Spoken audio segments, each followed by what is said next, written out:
The Jesse Blake Sports Report with Jesse Blake.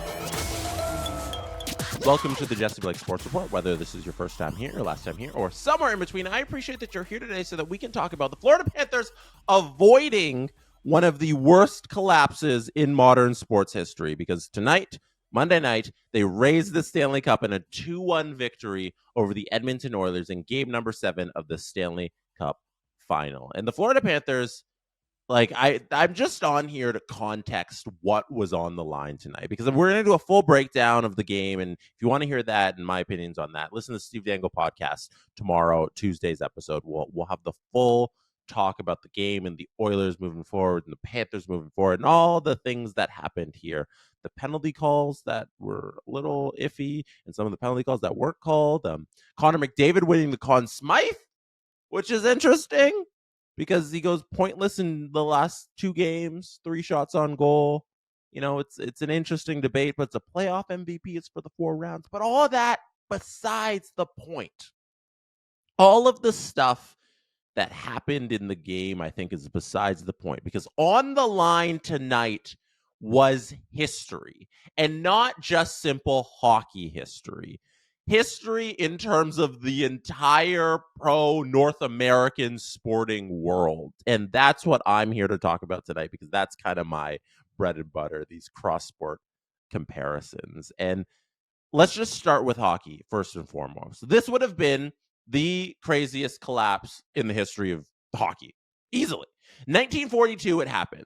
We've heard it a million times during this run by the Edmonton Oilers and coming back and making this a Game 7. We heard it a million times. The Toronto Maple Leafs defeated the Detroit Red Wings after being down 0-3 in the 1942 Stanley Cup final. Let's just cross that off the list. Let's stop pretending. This Stanley Cup final took place in the middle of World War I. A lot of the guys who would have played in this league weren't around. It's not modern sporting. It's not at all. Also, the Detroit Red Wings in that season were not a very good team. They were just happy to be there. And the better team in that series won. The better team always wins because they win the series. But it was far and away, Detroit shouldn't have been in that position in the Stanley Cup final. We should cross off that list in terms of epic collapses. And let's get to the side of the sport where we actually should start counting the records and look at them as hey, this is actually something we're a real apples to apples comparison, because comparing 1942 hockey, a 7-team league at the time, to 2024 hockey is apples and oranges. I'm sorry to anybody who was a fan of those teams. If you were around then, not the same. So let's move into the modern world. 1975, New York Islanders come back from 0-3 down. Didn't happen in the Stanley Cup final. I think that's the bar. The bar right now is the Florida Panthers on the Stanley Cup final against the Edmonton Oilers. That is the bar. The Los Angeles Kings also came back from 0-3 down. The Philadelphia Flyers also came back from 0-3 down. In the Flyers-Bruins series, we talked about this last week. The Flyers came back in the Game 7 from 3-0 down. Great collapse. Epic collapse. Didn't happen in the Stanley Cup final. That's the bar. The bar is it happened in a championship game. And that, to me, is a very important distinction, because when I take it outside of hockey and I say, okay, this is number one. If it happened, which it didn't happen, this is number one.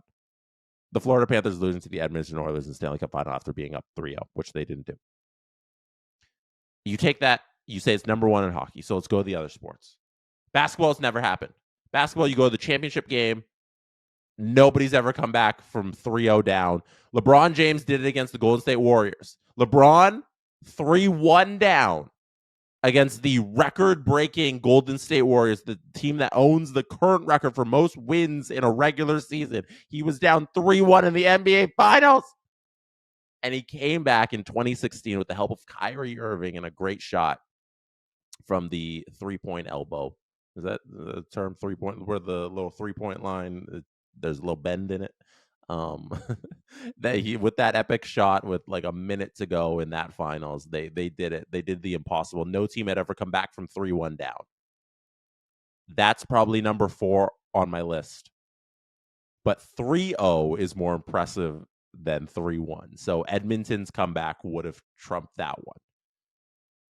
Number 3 on my list, because Edmonton is number 2 on my hypothetical list that I made before the game.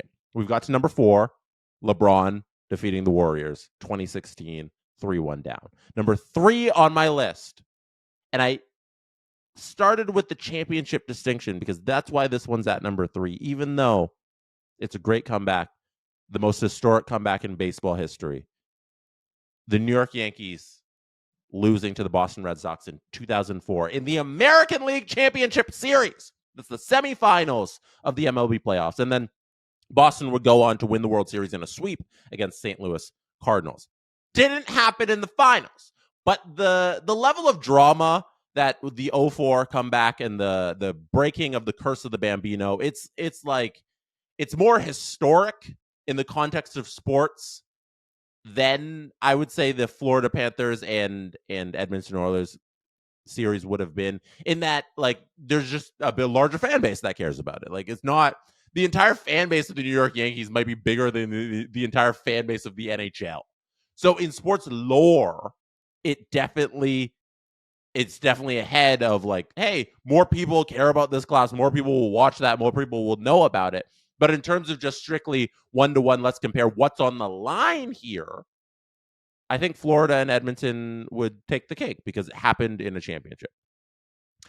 The New York Yankees collapsed. Like if you look back, like it's insane. If you weren't there, you don't remember. The Red Sox went 86 years without winning a World Series title. 1986, they had the numbers all lined up. 1986, a guy named Bill Buckner had a ball go right through his legs when he could have won a World Series. To break the curse back then. The curse of Bambino happened is the curse of them moving Babe Ruth to the Yankees. And that's how that curse started. They never won a World Series in those 86 years until 04. And Bill Buckner had a chance in 1986. He didn't do it, so the curse continued. And in 04, it was broken. In game number 4, when the Yankees were up 3-0 in the series, the game went to 12 innings, meaning in extra innings, the Yankees had to just score 1 run and they win the series. In game number 5, the game went to extra innings. This time it was 14 innings. And in 14 innings, the Yankees just had to score 1 more run and the series would have been over. Both times they failed in games 5, or in games 4, and games 5, game 6, and game 7. Game 7 was a blowout for the Red Sox. They didn't even make it close. It was epic. It was unbelievable. But it loses points on my ranking for not being in a championship game, which the Edmonton Oilers and Florida Panthers would have been. So they are number 2 on the list, the Oilers and Panthers. Number 3 on my list is the 04 comeback of the Red Sox in the ALCS. Number 1, because it's a whole different animal of collapse. It's number 1 on my worst collapses all time in sports history. February 5th, 2017, Super Bowl 51. The New England Patriots came back from down 28-3 in the middle of the third quarter to defeat the Atlanta Falcons in the Super Bowl. And the reason that I think this is the worst collapse in modern sports history is because, 1, my first piece of criteria, it happened in a championship game. Now, in football, we don't get like 3-0 comebacks, so there are no series. There's no series. It's just single elimination game. That's it. Everything's on the line that game. We all know that the stakes coming in. So you don't have that build of the weeks of the 3-0 comebacks like the other ones we just talked about have.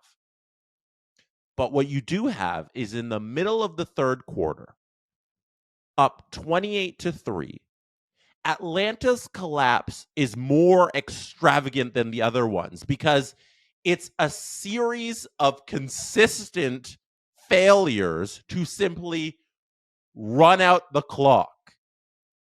Because in football, you get possession of the ball. Like there's like you have the ball and you have the ability to waste time.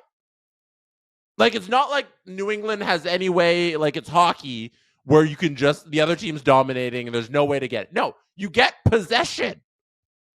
You can just waste time. And the way Atlanta methodically did not do the right things in this short amount of time makes it one of the most mind-boggling situations that's ever played out in sports. And I think the most epic, the worst collapse to ever happen in sports. If you just go back and you look at the plays, so like every drive, what happened?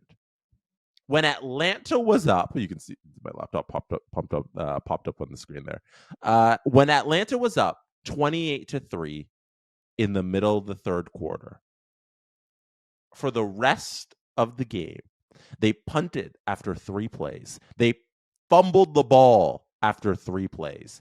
The first punt possession was 2 minutes and 15 seconds. The fumble, 1:20.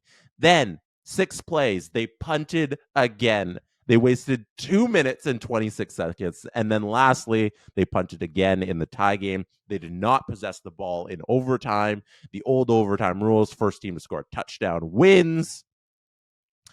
The New England Patriots did that, and they won the Super Bowl. And it's shocking what the Falcons, I can't illustrate that enough, that it was so easy for them to win this game and for them to lose the game from the middle of the third quarter, being up 28-3 and then losing in overtime. It feels nearly impossible. And that's why it's number 1 on my list of worst collapses in modern sports history. So number 1 would be 28-3. Number 2 would have been Edmonton coming back against Florida. But number 2 is officially 04 Red Sox. And number 3 is LeBron, 3-1 down, 2016. Special note on the collapses. The greatest collapse and the worst collapse of all time is different. It's a little different because it's so special, and like everything I just outlined is impossible, and that's why we watch sports and all these reasons. The Buffalo Bills deserve an asterisk on this whole video because in the mid-90s, they went to 4 straight Super Bowls and they lost every single one of them. The Buffalo Bills, it's impossible to make it to a Super Bowl. Like, it's so difficult to do that. They went up. It's like they went up 3-0 in the Super Bowl and then lost 4 consecutive Super Bowls to lose a 7-game series 4-3. They are number 1, but they're number 1 in a different kind of tier. That's not comparable to anybody else ever doing anything, because that's never going to happen again. Forget a team losing 4 straight Super Bowls, a team just going to 4 straight Super Bowls, and they lost all 4 of them. So truly number 1, but it's not what I'm talking about. I'm talking about single series and games here and epic collapses. I think those 3 that I outlined are 1, 2, and 3. The Buffalo Bills are in some other tier just as their franchise on epic collapses. And Florida, congratulations. You won the Stanley Cup and you officially do not make my list. Edmonton, there's always next year to mount an epic comeback. That is it for me today. Thank you for being here. You could have been anywhere in the world. You chose to be watching or listening to this right now, and I appreciate you for that. Good night from Toronto. And that is how it's done. The Jesse Blake Sports Report with Jesse Blake. Jesse Blake, the guy that likes to hear his name twice in one sentence. Sure, I know him. No, he doesn't have an ego at all.